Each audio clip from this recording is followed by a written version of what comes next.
शादी करते वक्त अग्नि के चारों ओर 7 फेरे लेते हुए तो आपने कईयों को देखा होगा, लेकिन क्या मूर्ति के चारों ओर फेरे लेकर शादी करते देखा है? और मूर्ति भी किसी भगवान की नहीं बल्कि एक इंसान की। मध्य प्रदेश के सीहोर में ऐसा ही एक मामला सामने आया है, जहां एक दलित जोड़े ने 4 जुलाई को अलग अंदाज में शादी की। इस जोड़े ने अग्नि के फेरे लेने की बजाय संविधान निर्माता बाबा साहब अम्बेडकर की मूर्ति के सामने 7 फेरे लेकर अपनी नई जिंदगी की शुरुआत की।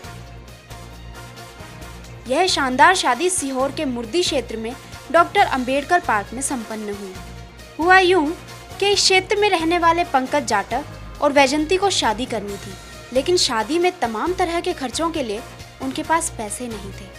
आमतौर पर कम खर्चे में शादी के लिए लोग किसी मंदिर में जाकर फेरे लेते हैं, लेकिन पंकज अंबेडकरवादी थे। उनके जीवन में बाबा साहिब का प्रभाव था। ऐसे में पंकज ने किसी मंदिर में शादी करने की बजाय बाबा साहब की प्रतिमा के सामने शादी करने का फैसला किया। इस जोड़े ने बाबा साहब की प्रतिमा के सामने एक दूसरे के गले में वरमाला पहनाई और उसी मूर्ति के फेरे लेकर नई जिंदगी की शुरुआत की। इस शानदार शादी के साक्षी क्षेत्र के तमाम लोग बने।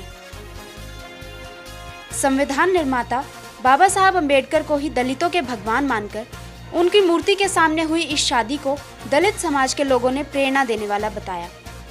इस अनोखी शादी में शामिल होने पूरे मोहल्ले के लोग आए। महिलाओं ने शादी के गीत गाए, दुल्हा दुल्हन को मिठाई खिलाई गई और शादी के बाद दोनों को विदाई दे दी गई। इस शादी में समाज के लोगों ने दुल्हा दुल्हन को अपना आशीर्वाद दिया और उसे अनूठी पहल बताया।